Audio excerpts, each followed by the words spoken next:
because you can't change the jobs market, but you can change your jobs market.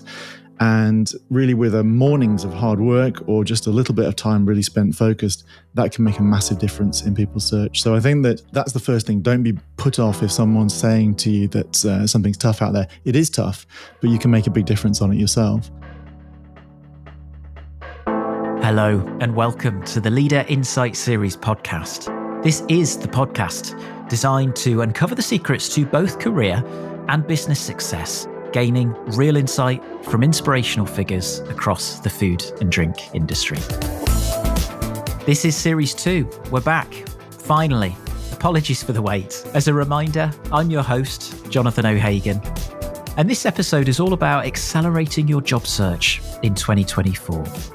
I'm delighted to be joined by two fabulous people. The first of which probably needs no introduction. He's actually been on the podcast on two previous occasions. So this is his third appearance. If I was any better friend, I'd be paying him, but let's not give him any ideas. So this first guest is Sam Waterfall, who you may remember is the founder of The Obvious Candidate. He's also known as London's global career coach. And Sam's just an all-round fascinating guy. He works with people in a very close partnership-driven way. He helps people to land their dream job. He works with people to accelerate their job search. He's a career strategist. And just by way of example, he's helped people land jobs with people like Nike, Amazon, Virgin, Red Bull Racing, Rolls-Royce. I could go on, but Sam's done some fantastic work, continues to do so. And he's right at the forefront of job search and job search strategies and helping you get that dream job faster. The other guest we're joined by today is Andrew Elder. Now, Andrew, I've known for a number of years. Andrew is a great guy. He is what you class as a classical FMCG marketeer. He's got around about 20, 25 years experience in food and drink under his belt. He's worked for some great companies, so businesses such as Kellogg's, Premier Foods, Nomad Foods. He's worked with brands like Birdseye, Quorn, Stella Artois. Again, I could go on, but Andrew's just an all-round solid guy, experience across insight, innovation, brand strategy. He's an omni-channel marketeer. And the reason Andrew has been invited onto the show is he's had a really interesting journey in terms of the job search. And I think what Andrew's done and what he continues to do is potentially really valuable for a lot of people to just listen and perhaps incorporate into their career development strategy as a whole. So I think this episode's really, really insightful. We cover a lot of ground without giving too much away. We talk about the importance of clarity in your job search and how to go about getting clear on what's important for you. We talk about being patient, staying positive. We talk about some really useful new technology platforms and gadgets that people can use. We talk about the power of networking and how to go about it. As I say, there's a lot of ground covered. So I hope you enjoy. As always, subscribe to the podcast if you've not done so already. You'll get notified of all future episodes. I'm working really hard for Series 2 to bring some fantastic guests, and we're going to cover some really interesting, very relevant topics. This series is going to be more of a roundtable discussion, which hopefully should just provide an interesting new format for you. So here we go. Hope you enjoy. This is Let's Talk Accelerating Your Job Search in 2024. Enjoy.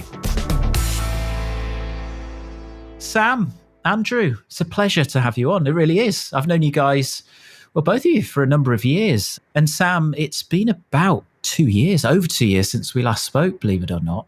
So I guess the first question would be, from what you're seeing, Sam, your perspective since we last talked, what's going on in terms of the job search market? What's changed? You know, what's relevant since we last spoke a few years ago? Well, thanks for having me back, Jonathan. Really pleased to be back with you on the podcast. And I think that if I give an answer to that in both general terms and also a few specifics is probably the best way to handle that. I think that in general, things are more competitive and hiring managers are becoming more and more concerning and demanding than ever. People really very, very clear on what they're looking for with their candidates. And as you will no doubt have seen, job vacancies can get up to a couple of hundred applications in days or even sometimes hours. And so things are really very, very competitive out there. And I think that as a job seeker, people can hear all kinds of tales of gloom about the state of the jobs market. But what I always say is that you don't have to worry about the jobs market. All you really have to worry about, like you don't have to worry about the economy. You have to worry about your economy, and you have to worry about your jobs market. And I think that it's really, really important because you can't change the jobs market, but you can change your jobs market. And really, with a mornings of hard work or just a little bit of time really spent focused, that can make a massive difference in people's search. So I think that that's the first thing. Don't be put off if someone's saying to you that something's tough out there. It is tough, but you can make a big difference on it yourself. And I think that I've got this idea about controlling the controllables. What if you take control of the things that you can control? That makes a massive difference. You can speed up a process by taking control of what you can control. There's lots of things in a job search process that you cannot control. You're not sure how people will respond to you at an interview, or whether you're going to get through, or how long a job search process might be taking. But I think when you actually take control, you can become a class act and you can make yourself the obvious candidate, which is what I always say about this. When it comes to the specifics, I think there's 4 things that have really changed since we spoke last. And I think that it's even more important to set out knowing what you're looking for. If you start searching for something and you don't know what it is you're looking for, you're just out there searching, you can find all kinds of things that could possibly be right. But it's really important if you know what you're looking for. The second thing I think is to have real clarity and also a market orientation, meaning by that you need to really think about not just what you understand that you're looking for, but you have to put that and interpret it in ways that other people can make sense of. Sometimes companies have got very peculiar internal job titles, for example. And I think that can be confusing when it comes to other people. What it's very helpful to do is to describe your job in a way that's meaningful outside of your current workplace and in a way that the rest of the market can understand. And I think it's also really important to update your skills. There's all kinds of things that people can be doing these days. But if your latest qualification was your bachelor's degree, back from 93 or something like this, that's old news by now. And really, it's quite easy to find courses. I'm not suggesting that anyone goes out there and has to go and get another master's degree or something like that. But there's plenty of short courses, 6 weeks, 8 weeks, 12 weeks, from very well-known experts or from very well-known institutions. And you can get the equivalent of a module of master's education in a certificate program, but you can bring in a badge, the likes, for example, of the Cambridge Institute for Sustainability Leadership, get their qualification, or you can get qualifications in blockchain or indeed AI and lots of other things.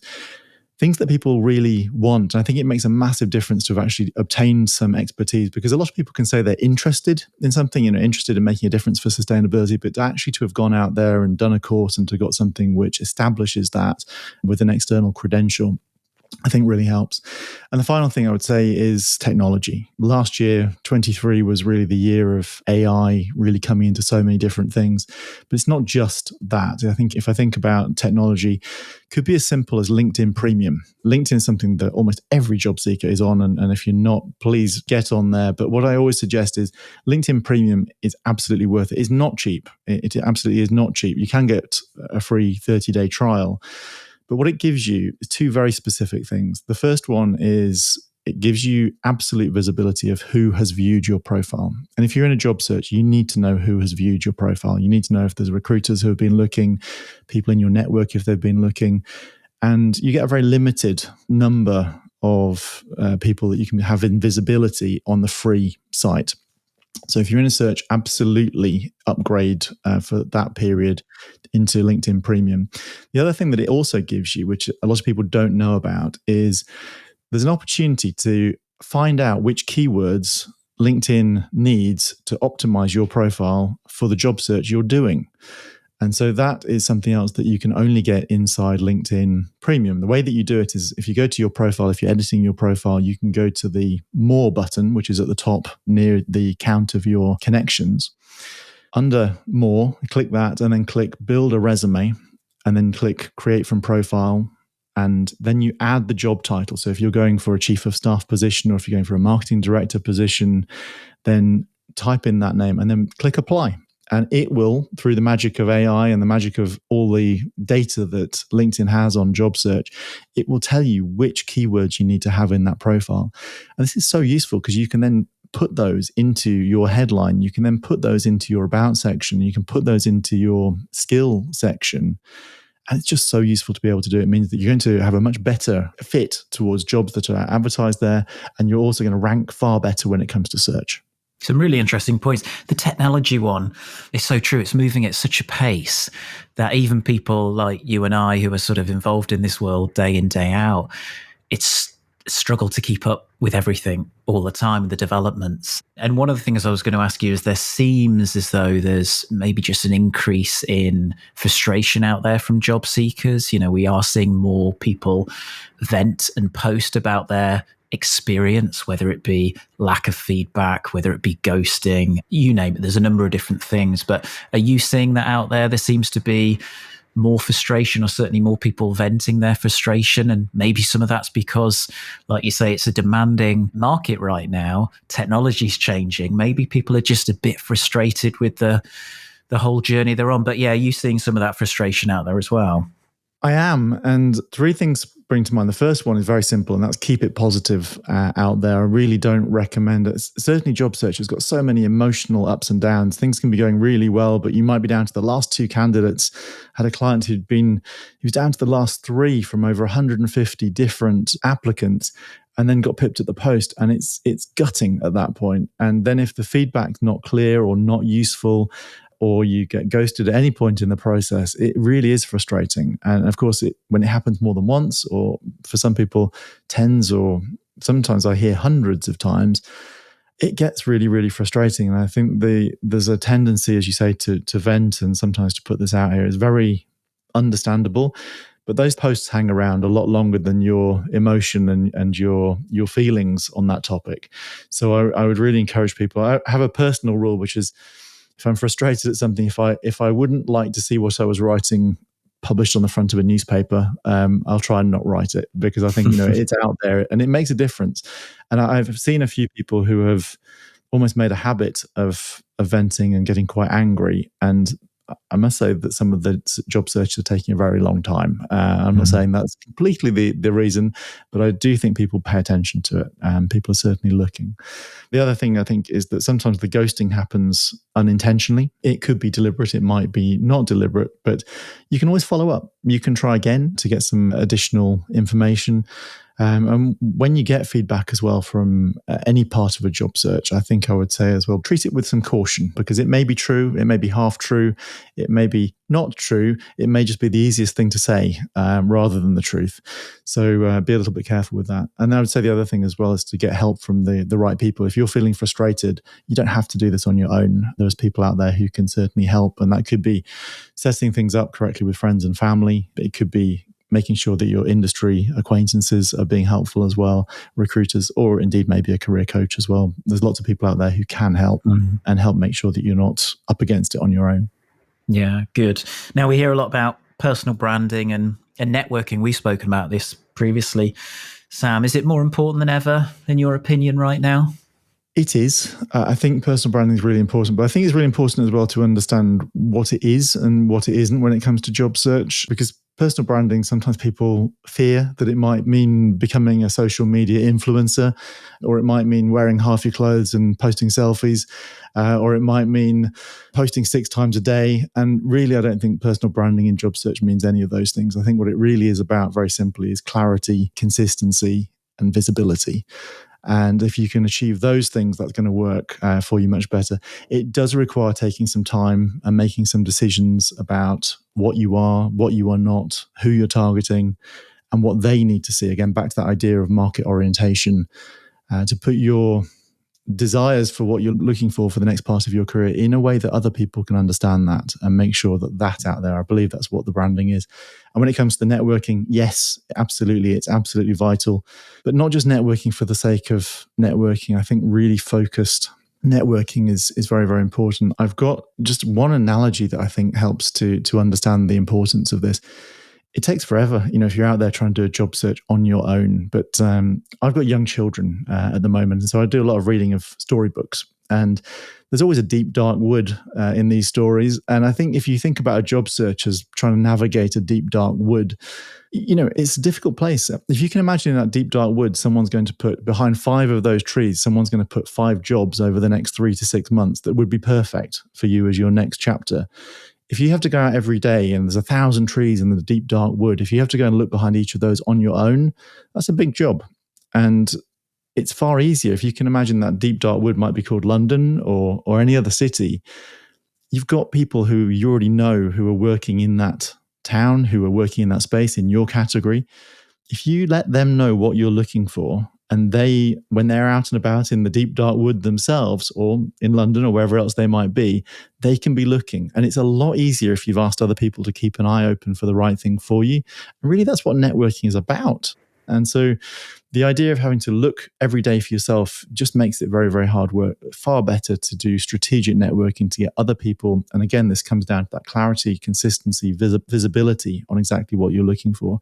And then they can help you. People love to help as well. And they can let you know when they spot one of these jobs that's coming up. May not be perfect, but it's going to really help and speed up your search. That's a really good point. And I think it's also about doing it when you don't actually need to, which I know is not helpful for someone listening to this who's in the middle of a job search. But we've spoken about this countless times, haven't we? That it should just be an ongoing thing that you view it as. Develop your network consistently so that in some ways you never need to actually look for a job per se. You've built such a strong network of advocates or those extra pair of eyes and ears that can be really valuable for you. But it's that switch between being reactive and proactive. And I know we're going to talk a little bit more about that later on. So listen, in summary, Sam, right now with 2024 in mind, what would be your top 3 strategies to accelerate your job search?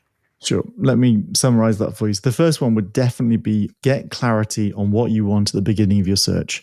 It's a lot easier to find what you're looking for if you know what it is you're looking for.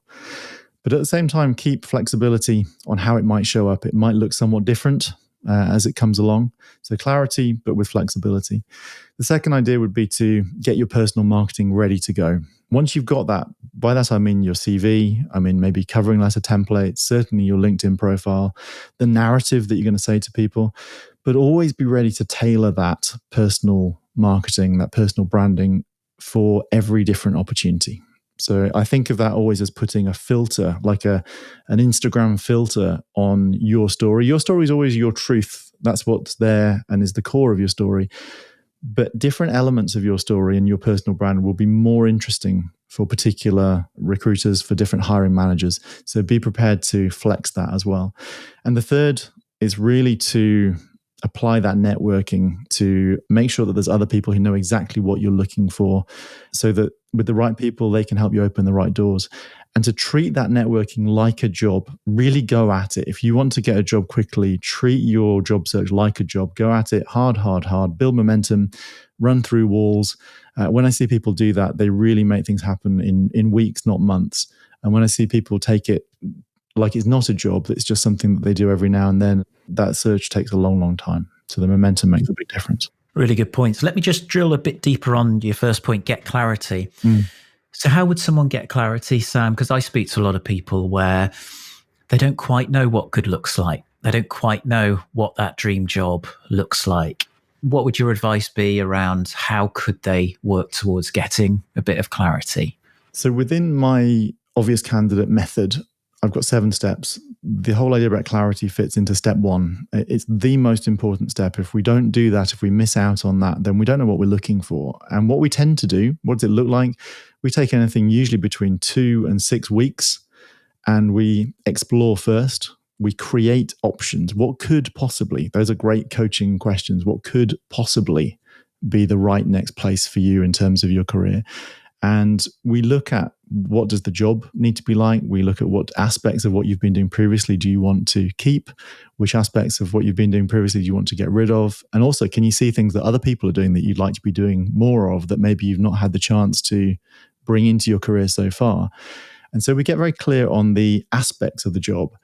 And then we also start looking at the type of employer, and we think about, do you want to be doing something similar to what you've done previously, or do you want something really very different? And then we start to build a very clear path, and we get from the idea of, I guess, concepts and quite a conceptual search, bring it into the reality of which are the companies that we would need to look at, and then which are the people we would need to approach. So we begin by creating options. We then evaluate those options. We start to then make some decisions. And ultimately, we set very specific criteria. So you know exactly when you're speaking to a recruiter, Jonathan such as yourself, or when you're speaking to one of those people who's out there in the deep dark wood, out there in the networking zone, you need to be very clear what you're going to tell them. So you can have that clarity, so you can give a consistent message. And that's where your branding echoes out into that wood, into that space, and people can then start bringing back exactly what you're looking for. So that's the way this works. So we explore first, we evaluate, we decide, and we set these very specific criteria. And the criteria even help you then to evaluate the quality of what's being brought back to you. Not every job that comes in your direction is one that you should be taking time, your valuable time and energy to apply to. Sometimes it's just a no, it doesn't tick enough of the boxes in the criteria. But that's how we go about doing it. It's a very specific process. It's all guided, it's tried, tested, and it's a proven process to find out exactly what's the right next step for you.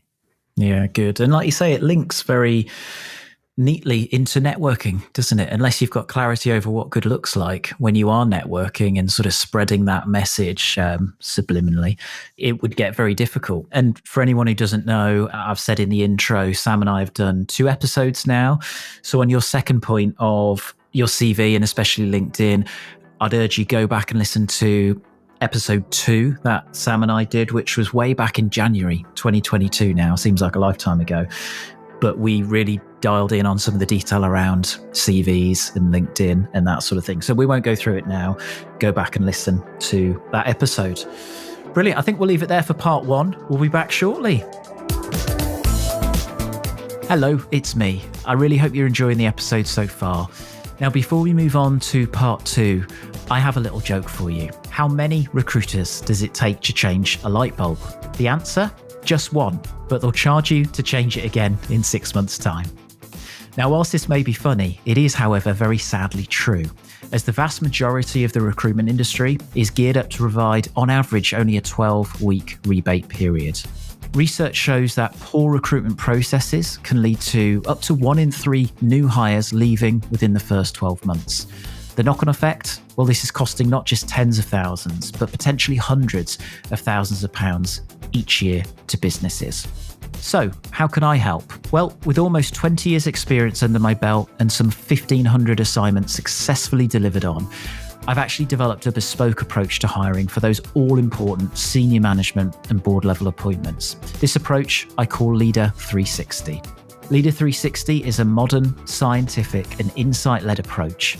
It empowers you to make more predictable and successful hiring decisions with an almost 98% new hire success rate. Yes, 98%. Because of this, we back it up with a 1-year guarantee. A crucial factor that underpins this bespoke approach is that I'm personally an accredited interpreter through the McQuaig Institute, one of the best behavioural profiling companies around. With our pre-hire assessments, we can provide actionable insights into a candidate's personality, cognitive and behavioural attributes. This then predicts both their chances of success within a role and, importantly, within your company culture. I've sadly learned the hard way that this is crucial in the pursuit of successfully hiring people and finding true cultural fit.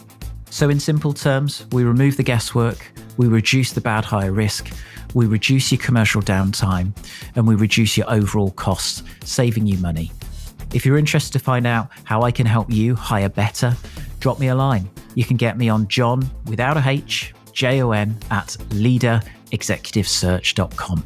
I'd love to hear from you. Now back to the episode. Welcome back. This is part 2. I'm going to bring our special guest in, Andrew, who's been waiting patiently in the wings there. Patience, I knew, was something you'd have in abundance, Andrew. So welcome to the show. Andrew, would a little piece of you die if I asked you to do that awful thing and just give the listeners a little bit of an intro? Not at all, Jonathan. Delighted to be here. So thank you for inviting me. I've been a marketeer for the vast majority of my career. I've worked in businesses predominantly in food and drink, Bass Brewers, Kellogg's, Interbrew when it was called Interbrew. That's showing my age. And then into the likes of Premier Foods, Northern Foods, Birdseye. And then more recently into the world of insurance, which is a whole other different world. But currently working with Sam, looking for my next marketing opportunity. Brilliant. Well, we've known each other for a while now, Andrew. I don't know how many years, but a number of years. And I guess one of the reasons I thought it would be great just to bring you on to the podcast to talk all about, job search and the right strategies to use and how you can accelerate that is you've had a really interesting journey. You're back in the food and drink industry now, but you actually were out of the food and drink industry for a little while. So just take us on that journey. I would probably imagine it was back maybe in your bird's eye days, was it, when you and I were talking properly about what next? So maybe from there, talk us through the job search journey, how you found it. Yeah, over to you. Yeah, well, it was an interesting journey, and you're absolutely right. You and I were talking back in 2019, and it was really at that point that I'd been working in FMCG for so many years. I'd had a great time at Birdseye, but I was really just reflecting on what actually I wanted to do next. And I was at a bit of a crossroads. So during 2019, I made, some would say foolish, others would say mature decision to actually leave Birdseye, all with good wishes and so on and so forth, really to take time to decide what I really wanted to do, because what I didn't want at that time was to become unhappy and then lurch into a role that ultimately I would regret. So I was in the fortunate position that I had money saved and were comfortable as a family. So I was in a, one would say, rare position to be able to have that luxury to leave a job without one to go to and take time. Unfortunately, that was just before COVID hit. So the next few weeks of job hunting, which were quite relaxed, and I remember, Jonathan, you and I catching up in London just before lockdown started. Of course, the jobs market disappeared within a flash during March of 2020. And frankly, that then changed my focus to educating my children and finding what else to do with my life in the meantime. Now, I think specifically what led me into my next role goes back to a really, really pertinent point that Sam mentioned, and that is networking. Because the way that I found a role in insurance, which was certainly not in my life plan, was through people that I knew. And it was actually friends of friends that enabled me to do that. That wasn't in the way that I have been using successfully what Sam has very much espouses about contacting the network. This was actually just calling up and speaking to an old friend of mine whose husband was in insurance, and that led to a contract role in a very fast-growing insurtech organization that needed marketing expertise, and they didn't have that. So I jumped on board, and 3.5 years later, I was still there. And a really interesting experience, I suppose. Just as a slight angle to that, I think that I've always been in FMCG, and I've always thought that my skills are only appropriate for FMCG. I think I would certainly highlight to people that don't certainly feel that your skills are necessarily only suitable for something that you've done in the past. I was certainly able to, and was given the opportunity to, use my knowledge in a way that was enjoyable for me. It was fulfilling. It was an interesting organization, and they benefited, I felt. And certainly that's why I was there, for much longer than I anticipated, in a category that I frankly had no idea what it was like at the very beginning. So that role ultimately ended when the business got new backing back at the back of last year, which was ultimately part of my life plan, that when that was done, I would be moving back into FMCG. So that's where you find me now, Jonathan. And talk us through maybe the highs, the lows of that job search, because as I mentioned to Sam earlier, or as Sam said, it's pretty demanding out there. Hiring managers are being very specific on their briefs. It's a competitive market. How did you find it? What were the tough bits, the good bits? Yeah, talk us through how you found trying to come back into the food and drink industry. I think, first of all, that, and I refer you to Sam on this one, Jonathan, but also I think for everybody, you should be thinking about your next role or next opportunity even while you're happy in your existing role. And it's the point that you were making before, gents, about networking, keeping things ticking over, because you never know. And frankly, you might be very happy in a job and you may not be looking for another move. But if another opportunity arises that you has only arisen and come into full view because of the conversations that you've had with other people, informally, maybe socially, that's incredibly valuable. And that ultimately was what got me my position in insurance. It was nothing else. Mm-hmm. It really wasn't. You're so right, Andrew. And sorry to interrupt. I just think it's a really valid point you make because, again, I forget when we last met, but you were well entrenched in this insurance business, but you were proactively thinking about what's next, and we kept in touch. And I think there's almost two approaches, which look, we'll talk about this a little bit later on in more detail, but you can be reactive or proactive. And the vast majority of people are quite reactive with their careers. They'll wait until their job is either potentially under threat or they'll wait until they're unhappy or something on along those lines. Actually, if you can be proactive and, like you say, be thinking about, okay, what does next look like for me? Okay, I need to do this, this, and this to get there, or just having clarity over what's next. And sometimes that is internal, sometimes it's not. But having that clarity and understanding and being a bit proactive, I think is really, really important. So it's a good point that you make, a really good point. What you've already mentioned one thing, Andrew, but what's been the most effective strategies for you? So networking's clearly been very powerful for you. Has there been anything else that's been particularly useful on your journey?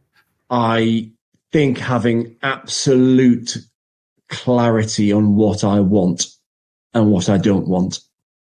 100%. Because without that, frankly, you can come across to a recruitment specialist such as yourself, just saying, I want another job as a marketing leader. And that, of course, provides no clarity, frankly, to the recruiter. We as marketeers have to be distinctive. It goes back to the personal branding. You've got to stand out for what you are, what you want, where you want to go. And if you don't do that, you're kind of like a lot of other people. So therefore, when a role comes along and recruitment specialists such as yourself will have many, many, many CVs or people on your books. And therefore, if you haven't cut through by being very clear to yourself, recruitment specialists about exactly what you want, then you're just in the mix. Mm-hmm. And what recruitment specialists have to ultimately do is to find the obvious candidate, the perfect match to the organization's search criteria, because ultimately, if you're not doing that, then you may not get the opportunity in the future. So it's in everyone's interests ultimately to be very clear about what you want, what you don't want. Do you want to commute? Do you not want to commute? What kind of a team? What kind of an environment? What kind of culture? All of those aspects. So that enables you to be able to say, no, I don't actually want that role. And there's one that I've just recently been approached regarding, and I've said no, because that frankly doesn't fit what I want. Yeah. So yeah, it's being clear. It really is. And it's, to be honest, it's quite empowering. Yeah. Because then you have far greater confidence, so that when you are contacting recruiters, and this has been the process that I've found, they've said, that's great. That is really clear. That helps me. Mm. And ultimately, you want to help them to find you the job that you want. It does. It's a really important point. Sam's talked about clarity. You've mentioned about clarity. I think the initial instinct is for job seekers to keep it quite broad because, ultimately they want more choices. They want more opportunities to talk about roles. But actually, if you can be clear on, and sometimes actually I'd encourage people to, if they're struggling with what good looks like, think about what doesn't fit well. What times in your career that you've really detested and things that you don't like. Start maybe from there, and that helps you guide towards what good does look like. But think about the company ownership style. Think about, who's been the best boss you've worked for? Why? What's their style been like? What have you enjoyed about that particular role? Think about all different aspects and start detailing it together and have almost a list of, priorities, or this is what I'd love to find. And I often say to people, look, what does that unicorn role look like? You may not get that unicorn role, but hey, we should all strive for it. And actually, I think it's a really attractive quality, being quite focused on this is what I really want. And to your point, being able to say no, what that role doesn't quite fit with what I'm looking for. These are the reasons. It helps people like me in the talent world. Actually, it's an attractive quality for hiring managers as well, because they want to hire people who, are clear about what they want to do. People's motivations are really important, especially when you're hiring at a senior level. Actually, they're in front of you because they've pretty much got the right skills and experience. That's almost a given. Actually, it's more about their motivations, what's in it for them. Is there that win-win? So I think if you can be clear on why this move makes sense to you, why it talks to you, I think it's a really attractive quality. So yeah, again, another really good point, Andrew. Just finally on this section then, so advice for others embarking on this journey. Andrew, from your own personal perspective, is there anything else that's really worked? Obviously working with Sam, I imagine, has been helpful. We'll give him a plug. But yeah, what advice would you have for job seekers either thinking about coming onto the job market or proactively thinking about how they should go about their search? Well, I've alluded to it already, Jonathan. The network is so important. I think it's staying positive, kind of celebrating the small wins, whether that's posting something on LinkedIn and getting a positive reaction to a post of yours, assessing who's actually responded, who's reacted. Is there anybody new about that? Are there headhunters? Are there people in the business that maybe you've lost contact with? And it can be tough. And I've been here before, in a situation of job hunting, but it can be fulfilling. I think the other thing is what you also need to make sure that you do keep open-minded to is contract roles, and don't be so blinkered to say that, oh, that's not what I really want. I am in a contract role at the moment, and that frankly has been through networking, and I'm thoroughly enjoying it. Is that part of my life plan? No, it's not. But frankly, my last job in the world of insurance started as a contract, and that lasted for exactly the amount of time that I wanted it to. And it was fulfilling and enjoyable and taught me a lot that I've subsequently been able to apply back into the world of FMCG. So I think it is that kind of broad-minded approach that you have to do. And I know I'm sounding like a disciple of Sam's here, but treat job hunting like a job. Take time out, make sure that you're doing that, but don't get desperate. You know what I mean? I love my cycling, as you gentlemen both know, and I bore you with incessantly. There have been times when it's been quiet in the job hunting time. So try to find other things that you do that are fulfilling, because those will energize you and help you celebrate the other parts of your life to actually then to kind of return back to the job hunting market, let's say the next day, with renewed vigor.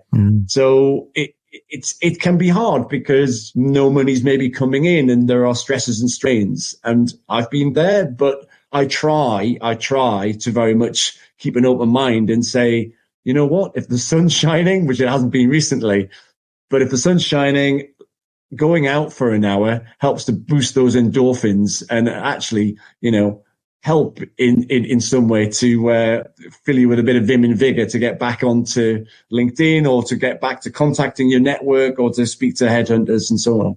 It's a really good point. It's self-care at the end of the day. And you said it yourself, it can be really tough. It can be really tough. I mean, I speak to people who, you can really feel it sometimes. They're going through the mill, the pressure's on. It can be really difficult. So to sometimes take a moment and just, well, you said, just be positive and from my perspective, just be kind to yourself. Sam, did you want to chip in there?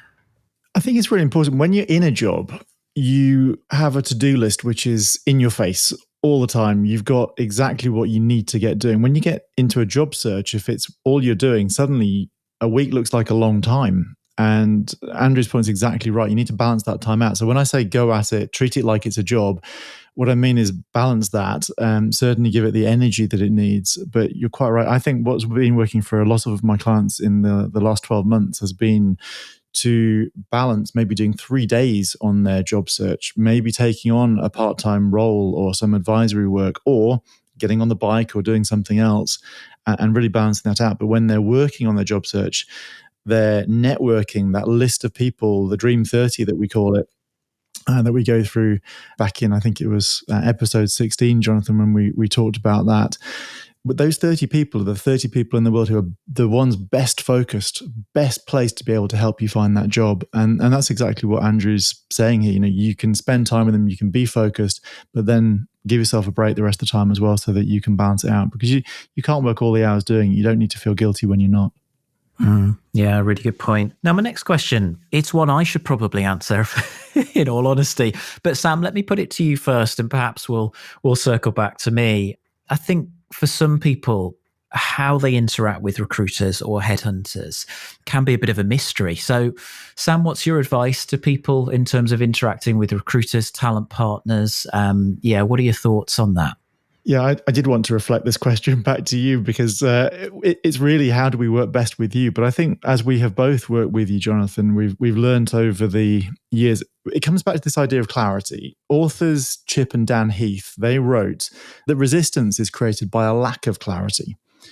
And to build on what Andrew's just been saying, if we can give you a really clear brief, not just to turn up and say, oh, Jonathan, I'm really open-minded, tell me what you've got, because that doesn't help you find the right thing. It doesn't help you satisfy your clients.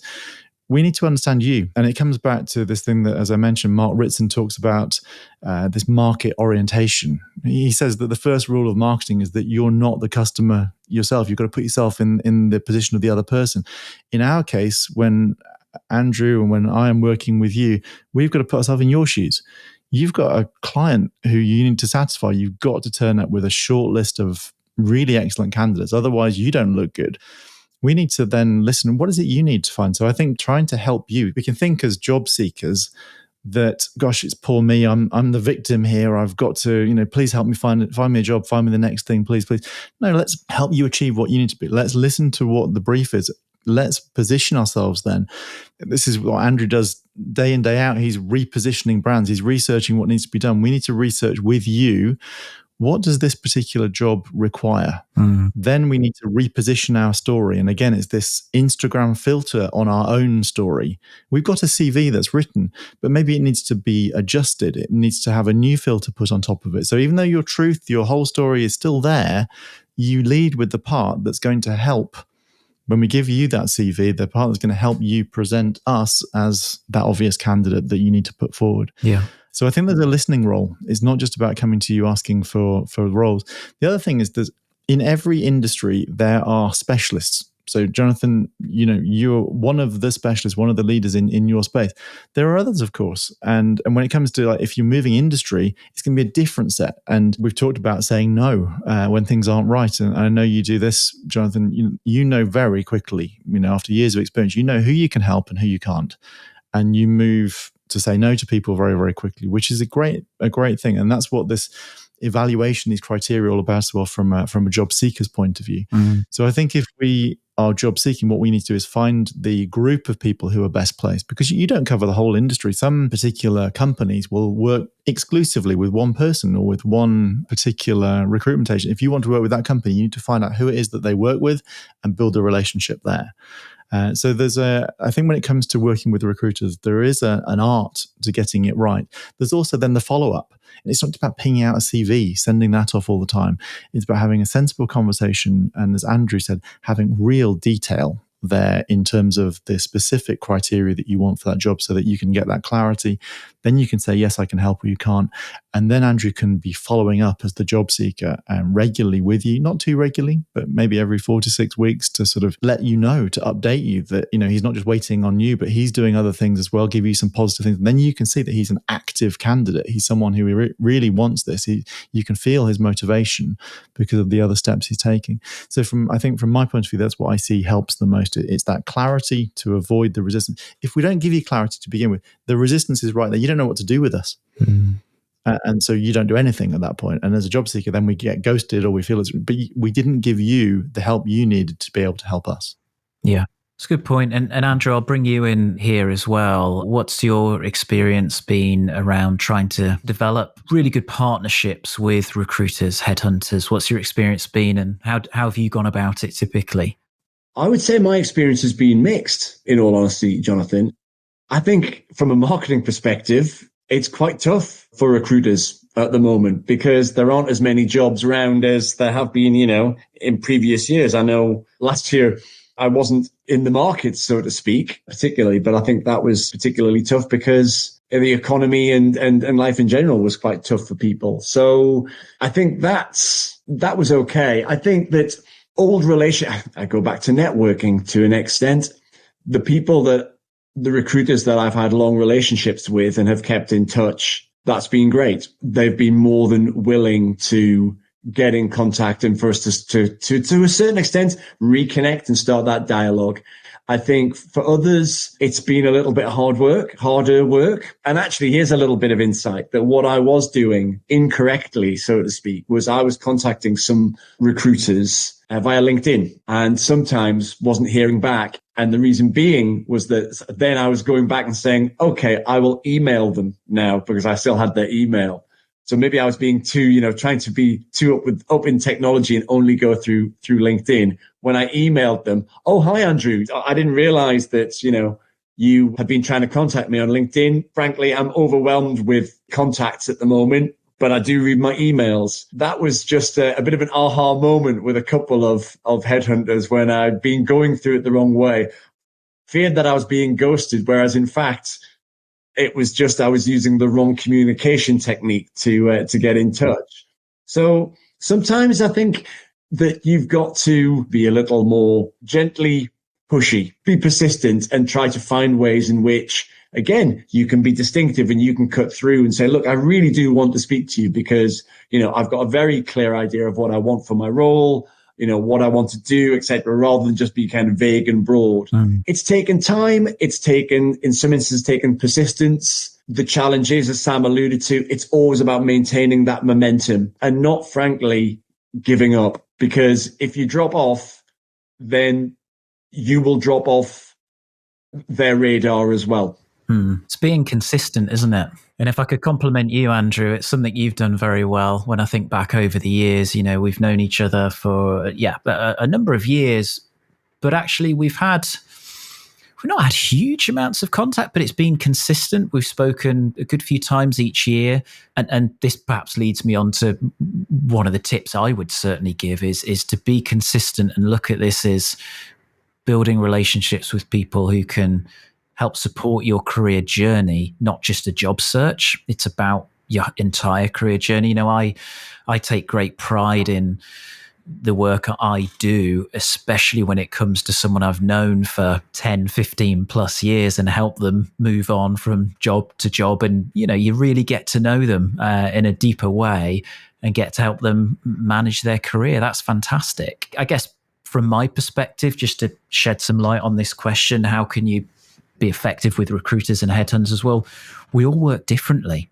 I'm an independent, for example, so I'm not a big mass volume type entity. I'm low volume. I'm in the senior end. It's board -1. It's senior management and board level stuff. So it's not high volume stuff. So I can't deal with everyone. To your point, Andrew, I might well be that guy that you send a message to and it might take me a few days to respond because essentially there's me and a few others, but I'm not in the volume market. So I think it's about knowing who you're reaching out to, because bottom line, we do all work differently. Some of us work more proactively. Some of us are reactive. Some of us are market specialists. Some of us are discipline specialists. I could go on. I think I last heard, and this may or may not be correct, but there was something ridiculous like nearly 40,000 recruitment businesses registered in the UK alone. So there's going to be some differences between, headhunters, exec search firms, low and mid-level recruitment firms. There's going to be such variance in how they do their job. And I guess that is where some of this frustration perhaps we see is born out of, right? People operate differently.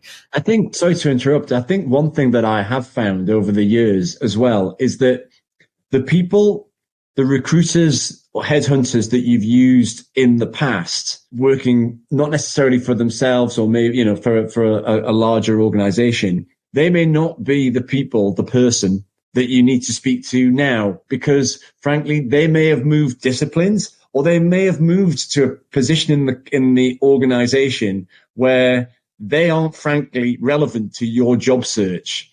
And consequently, you have to address that within the organization of that particular contact that you've had. Either if you're trying to contact them and they may not be responding, recognize the fact that that's partly because it's not their responsibility to do that anymore. They might be only talking to the C-suite and have other maybe international priorities. So therefore, it's sometimes just looking at that organization and saying, okay, that person may not be appropriate anymore. They're frankly too busy to respond. There are plenty of other people in that organization that I can at least contact and say, look, I used to be, working with this particular person. Yeah. That's happened to me, I have to say, not recently, but once in a while, where, they've moved on and up, and I wasn't necessarily at that level, or I had a particular focus somewhere else. Yeah.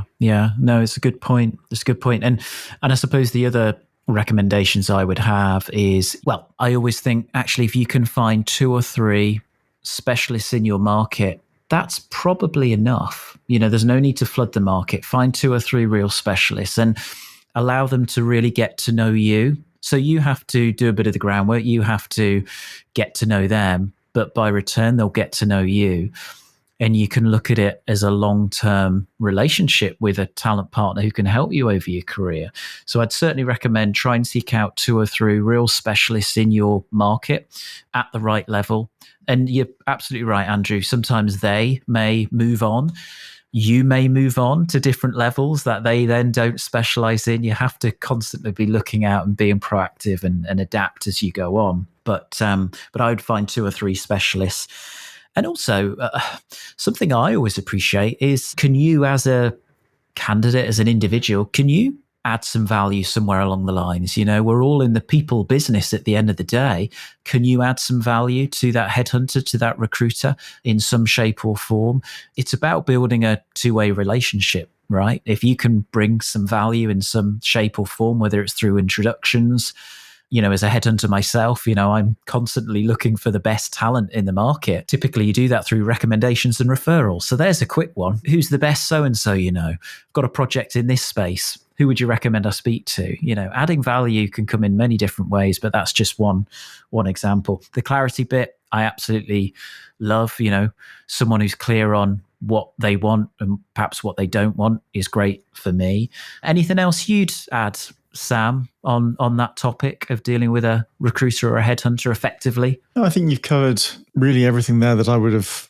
I think just to move it to the relational, that's the thing. So it's not a transaction. This is someone that you need to have trust with.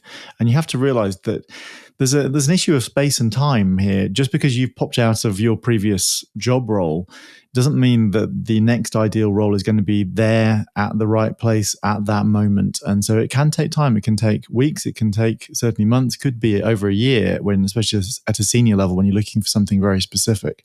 And it's about having some patience there. So yes, you need to be keeping that relationship going, maybe updating, because sometimes your criteria can shift as well. It's absolutely okay to do that.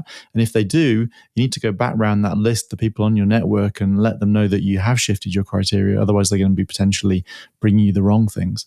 So that would be all I would add there.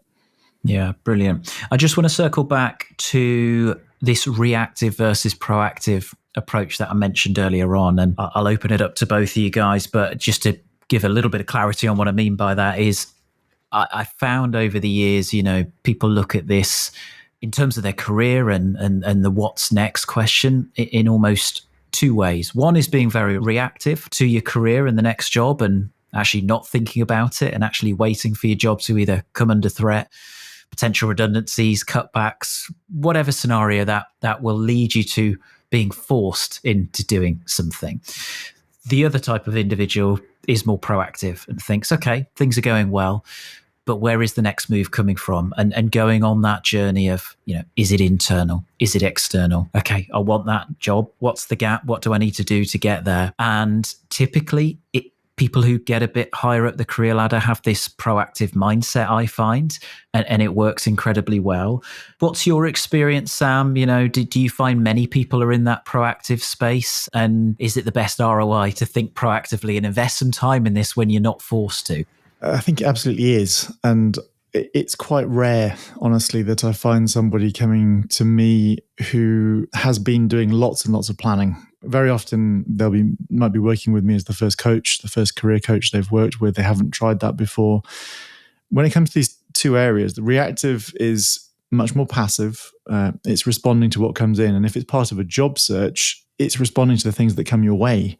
The proactive is about making things happen from nothing and really setting out to make that happen. And both have their place. Both can work very well in a job search. The reactive bit actually works better when you've done the right setup. So if you've worked on that clarity, you've got criteria. If we go back to our deep dark wood, if you've told all your friends that live in the deep dark wood, if all your network out there know exactly what you're looking for, you can sit back a little bit at that point. You can be more reactive because they're going to start bringing you the right things because you've briefed them well with clarity. But if you haven't got that set up and you're just waiting for stuff to happen, well, then maybe your job gets stopped by the company, for example. That's happened plenty of times. There can be a reorganization, and before you know it, you're out, and then you're looking, and then you're needing to start from scratch. And so it's really important to, as much as you can, to think about this. But of course, like I've said, when you're in a job, your to-do list is all over you. A manager needs something done. You haven't got so much time. It's easy to talk about being proactive. But I think even if it's just a few times a year, you take time to think, am I heading in the right direction? Is there an internal opportunity? Should I be looking externally here? And at least thinking about that. Could be that you don't have to do a visible search. It doesn't have to mean that you put the open to work banner on your LinkedIn because you're starting to think about it. You can be very, very discreet about starting to have networking conversations. Tell people as well, when you're having those networking conversations, when you're reaching out to a recruiter, say, listen, this is speculative at this stage. I'm just looking for this in case the right thing comes up. You can start to set things up and really start to manage your career. And when I see people doing that, that is how they advance more quickly. It makes a big difference. And I think that proactivity is where you then start shaking the tree or stoking the fire, whichever of those metaphors we might like. You start to make things happen by, as I said earlier, controlling those controllables. You reach out to a certain number of people on LinkedIn each week. You set yourself some goals as to what you can control. And you have to be proactive. Otherwise, things don't happen. Otherwise, you just sit there until someone else moves your job for you and maybe ends that job for you, and then you're looking. So proactive can be a really smart way to stay on top of that. You can also avoid, we talked earlier about, actually, it can be pretty tough, and demoralizing sometimes when you're applying for lots of ads. Maybe you don't get any response at all. Maybe the feedback is generic. It can be pretty tough. You can avoid a lot of that by just thinking, right, I'm going to be proactive. I've done my pre-work. I've got a bit of clarity over what good looks like. Let me start working with that. And there's an amazing stat. I probably need to refresh myself on the exact figures, but it's in the 70 percentile of people earning six figures and above will find their next job through networking. So in terms of this ROI, yeah, for me, it's being proactive all day long. Once you've done that pre-work, you've got a bit of clarity over what good looks like. Well, think about, who would you want to work for? Who are the companies, the brands, the products that inspire you? LinkedIn is an amazing tool. It's not the only one, but it's an amazing tool for doing some of this networking stuff behind closed doors. And I think more and more now, as business leaders, whether you're a CEO or whoever, they're carving out more time to talent scout and proactively build their own networks so that when they do need someone, it's a less painful process to go through. So I think a lot of people are surprised at that, but I definitely encourage that. Andrew, anything else to add on that bit before I move on? I just think, Jonathan, from a proactive perspective, this is, I suppose, just for anyone in any business, you want to develop yourself. But I think it perhaps is looking further ahead and saying, well, actually, what areas of marketing in my discipline excite me and something that potentially in the future I could benefit from in a different role, or actually kind of further up the ladder. And one thing that I was really grateful to Nomad Foods when I was there, I was passionate about marketing capability and was given the responsibility there to oversee the development of the whole marketing capability framework for the European arm of Nomad Foods. And that was fantastic. And I got a lot out of it. I put a lot into it, but it is something that, when you're looking at leadership roles in any organization, it's things like that are ultimately part of your role. It's kind of those things that you should be considering. So, whilst it's not necessarily something that is part of, exactly as Sam was saying, it's part of the day job. If you're working on a beer brand, or you're working on fish fingers, or you're working on cornflakes, or whatever you're working on, it's how can you build your brand through the work that you're doing, not necessarily to have an immediate benefit and get you a promotion in your current business, but something that actually could have some benefits further down the line. And I look back at that, with great memories, and it's something that I was able to apply even in the world of insurance. And it helps me now in the contract work that I'm doing right now. So you do have to think proactively, absolutely networking, job hunting in that respect, but also think about what you're doing right now. Brilliant. Yeah, really good point. Now, we've had some questions sent in. Exciting stuff, I know. I put a little post out there on LinkedIn. And yeah, we've had a few interesting questions. So happy for either of you guys to tackle these. The first question is, and hopefully you'll know what I mean by this, but green banner or no green banner? And for anyone who doesn't know, on LinkedIn, you can click a toggle, a button, can't you? Which says, what does it say these days, Sam? Is it, I'm open to work. Open to work, that's it. So yeah, what are your thoughts? Green banner or no green banner?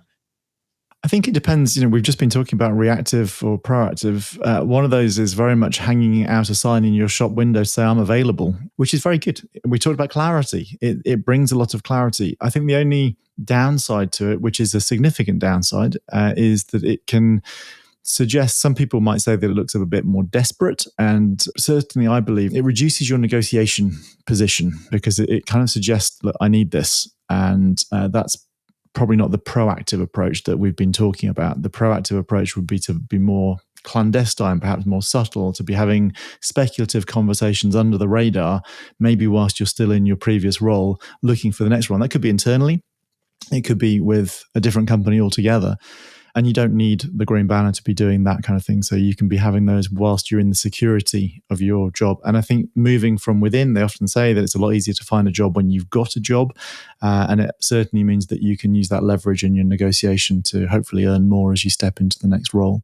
But there comes a time in a search, especially if you are out, if you are looking, clarity is king when it comes to that. And so some people will look and they'll say, oh, I didn't realize that you were looking. And you'll be thinking to yourself, gosh, I think I've told everyone in the world 20 times. Trust me, they haven't heard you yet. So you need to keep going around with that message, keep banging that drum, let people know initially that you are available, and then let them know what you're looking for, and then try to be helpful to them so that there's a reciprocity involved in this. And everyone you speak to, ask them, do they know any recruiters who they work well with, so that you can grow that list, speaking to the right people. Just keep pushing. So I think the answer, green banner or not, depends very much on the circumstances of your search.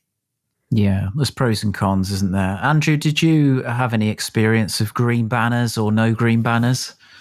I mean, no. And then, hey, look, I could have that temptation. I could have recently had that temptation to put up the green banner, but no, because I think personally, one has to have confidence and clarity in what one wants. And therefore that should be part of your LinkedIn profile in any case. And to a certain extent, if you're looking like the ideal candidate from your LinkedIn persona, then people will want you whether you're working or not. If you're looking for a senior marketing position or what have you, then regardless, you'll be someone that's an organization wants. And you should in any case be speaking to recruiters about what you want. So in my view, personally, in my situation right now, no, that I just don't feel that is necessary, because you should be doing far more effective work in other channels. Yeah, I agree. Next question. There seems to be a lot more talk around this on LinkedIn, if you're a fan of the news feed. But there's an awful lot of talk and quite negative talk around this whole competitive salary debacle. In other words, companies not listing a salary banding or specific figures, but opting to be quite vague and maybe at best listing competitive salary. Sam, what's your thoughts on this? Are people right to be frustrated, angry, perhaps, about this? Yeah, it's always a negotiation, and there's the old adage that the person who says the number first loses. So they're obviously paying attention to that. It's all a negotiation. It's always a negotiation, and it's part of the game. They want to get the best talent for the lowest amount of money. And yeah, it's totally frustrating. Totally get that. They'll ask you questions when you get into a process. You need to ask them questions. So yes, it's frustrating. It's very useful when someone gives some clarity on that. There's always people arguing that it should be essential that every ad post a salary range. But companies are trying to get, as I say, the best talent for the least money, and I think they'll continue to do it until anything is changed that has to be brought into force. Yeah, and I suppose to build on that, I don't think it's always motivated for getting the best talent for the least money. I think sometimes genuinely companies don't quite know where to pitch it based on the job at hand. So some companies do have that added bit of flexibility to stretch, and they want to maximize the best person they can, but it's not because they're trying to penny pinch necessarily. It's just they maybe haven't done the due diligence. They haven't done the pre-work on what the market rate is. Maybe the role's so niche and unique, it's very difficult to do that pre-work and salary benchmarking. So I've executed on some searches where we have purposely kept it quite open because they genuinely want the best person they can, but it's very difficult to pinpoint that down to even a 10 or 15K salary bracket. So I think there are mitigating circumstances. I get why there's a growing sense of frustration and, I'm not going to apply if there's no clarity. But I would just encourage people, well, it's got to be worth a conversation, right? It's your career at the end of the day. You've got to be, call it what you will, in it to win it, throw your hat in the ring. You've got to want to find out more. To your point, it's a negotiation two ways, right? It's not just them interviewing you, you're interviewing them. And I would encourage people not to be put off if it doesn't disclose an exact salary. I'd encourage you to know your own worth. And actually, if you get in that initial conversation and you've discovered they're not paying what you feel you're worth, then fine. It's time well invested. You can exit the process.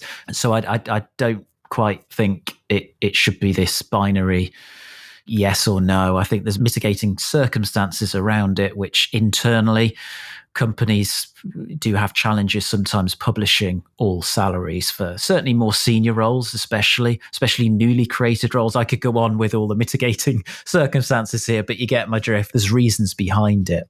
The next question is really about any tips and new platforms, Sam, since we last spoke. Are there any tools, platforms, new gadgets out there job seekers should be looking at?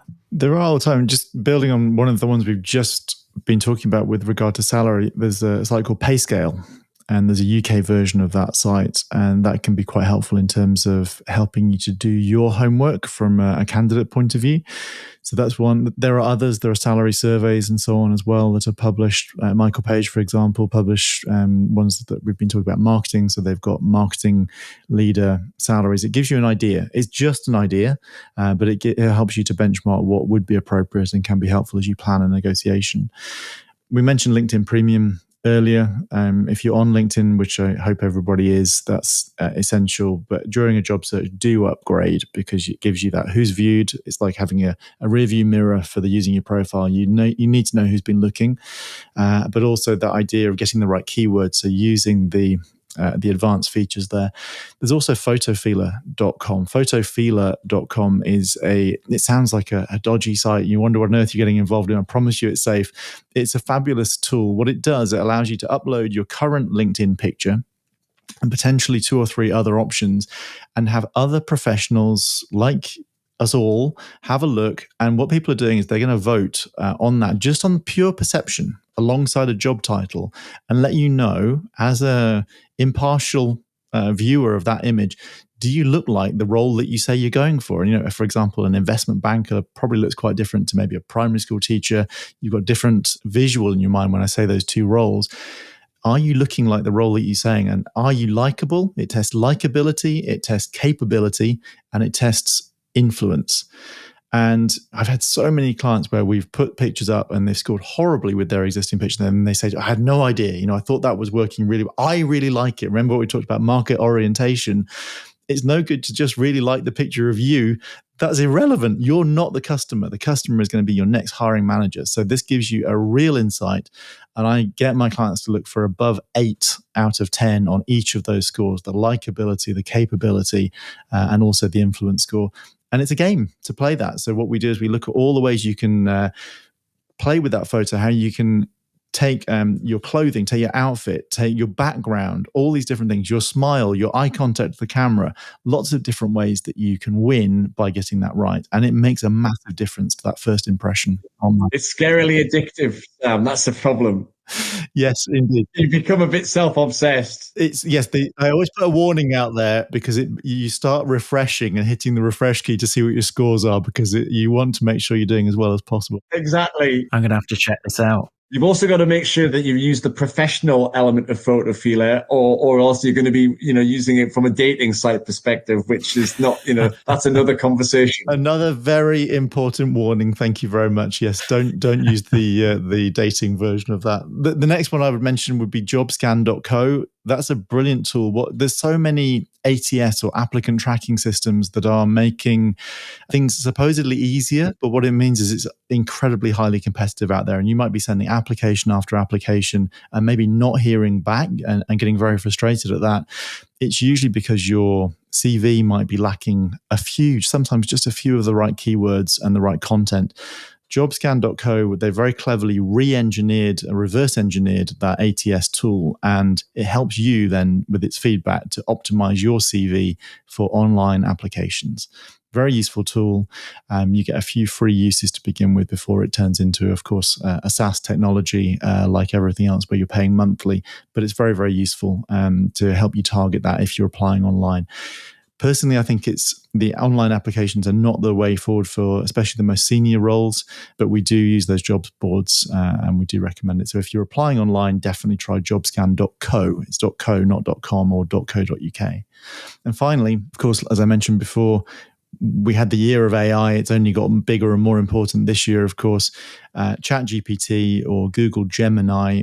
Google Gemini I find very useful because it's plugged into Google. So you've got all of that immediate power of the internet there. You can search far faster. Use that. The skill here, and I would say before you start using it, take yourself onto YouTube and learn how to prompt these AI tools. It's going to save you a lot of time if you get that right. But by giving a detailed brief, a detailed prompt into these tools, it can save you an absolute stack of time. Quickest example, had a client recently looking for a chief of staff role within the private equity world in London. Chief of staff roles tend to report to a chief exec. So we asked Gemini from Google, can you make a list for us, please, of the 30 leading private equity firms and who are their chief executives? And that list of 30 is effectively one of those 30 people is likely to become that candidate's new boss. Which one? We don't know yet. But suddenly, look, you've got your search is not everything that's out there in London. Suddenly it's really refined. You've got 30 names to approach. That's the way that we focus the search, and it's how the technology can really help us. It took 4 seconds, by the way, for it to give us that answer. Really, really useful. Amazing. I feel we could do a whole episode, Sam, on gadgets and tools and platforms that people could utilize. Yeah, but there's some really great suggestions there. Yeah, so Photofeeler, jobscan.co, Google Gemini, and what was the first one? PayScale, did you say, Sam? Yes, PayScale. Yeah, brilliant. Right, as we draw to a close, chaps, because I'm going to have to let you go at some point. I've had far too much of your time. There's been loads of great things here that we've spoken about. If I could ask you just to summarize, I suppose, 3 actionable points that as a job seeker or someone thinking or approaching a job search, what would be the top 3 things that you would recommend they think about first? And perhaps, Andrew, if I let you go first, maybe, because Sam's probably done most of the talking here. So, Andrew, what are your top 3 bits of advice for a potential job search? Network, absolutely. And then I suppose the second tip within that is don't be embarrassed. Don't be shy. Be confident in the way that you approach. People are always job hunting, and it is difficult when work has dried up, but do stay positive. Do kind of pick out the good bits of every day, because otherwise it becomes a bit of a doom loop. And it doesn't need to be, because you're not alone, and there are plenty of people there that can help. Brilliant. Sam, anything to build on that? Totally agree with those points. And you don't have to do that alone. And so my whole role as a coach is to be there for people. I join my clients' teams to help them get through this, to keep it all positive. And essentially, I always think of it like one of those old cartwheels in a British pub garden. And I think of myself as a coach sitting on the hub of that wheel. And my clients are out on the various spokes in different industries or different parts of the world. And I'm in a very privileged position to be able to listen to what's working for all those different people. And then while confidentiality is there, of course, for everybody, it's about sharing what's working, sharing what's just worked there, giving people tips, sharing all this advice that's working. If there's a new technology, a new site, a new negotiation method, share so you don't have to do it on your own. And that way we're not learning by trial and error. We're learning and advancing together, and we can speed up your search dramatically.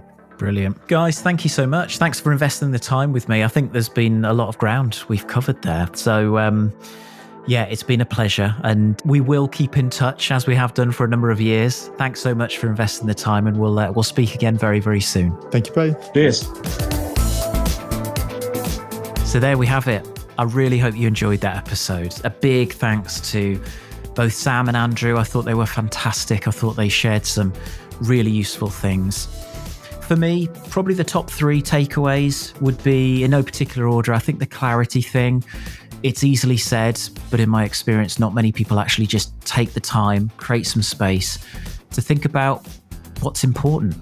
What are the priorities in the next job? And sometimes that can be coming from a place of, okay, I know what doesn't look good or what doesn't feel right based on experience. So I think creating some space to figure out actually what does the next unicorn role look like, and having a checklist of priorities that then you can pass on to anyone, recruiters, contacts. Having that clarity is a really powerful thing to start with, but you've got to make an effort early on to create that clarity.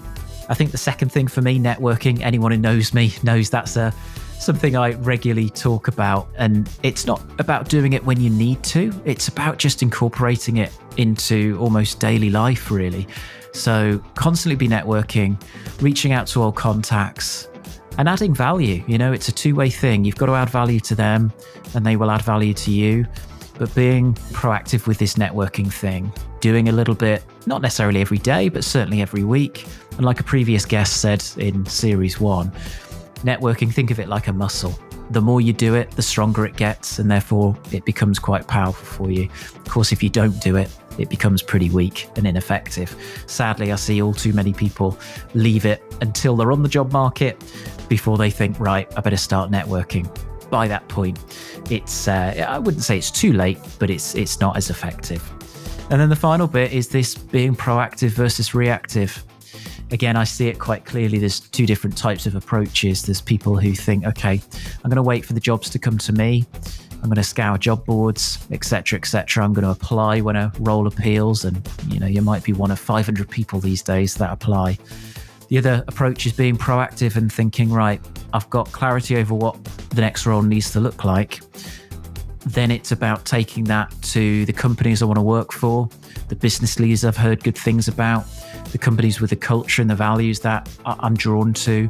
It might be an affinity with a product or a category, but actually being proactive with your job search, not waiting for the job role to come to you, but you approaching companies, businesses, business leaders I'm a big fan of a coffee style chat, as anyone who knows me will have heard me advocate before. And as I said in the show, there's a huge amount of people who end up securing their next role through that proactive activity and through someone that they know. So that was it for me. Let me know what you learned from it. Drop me a line in the comments or drop me a line directly. If you want to reach out to me for any reason, feel free to do so. I'm on John, without a H, Jon, at leaderexecutivesearch.com.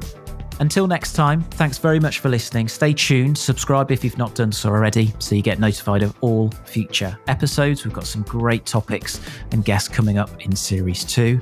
And until next time, that's it from me on the Leader Insight Series podcast. Take care.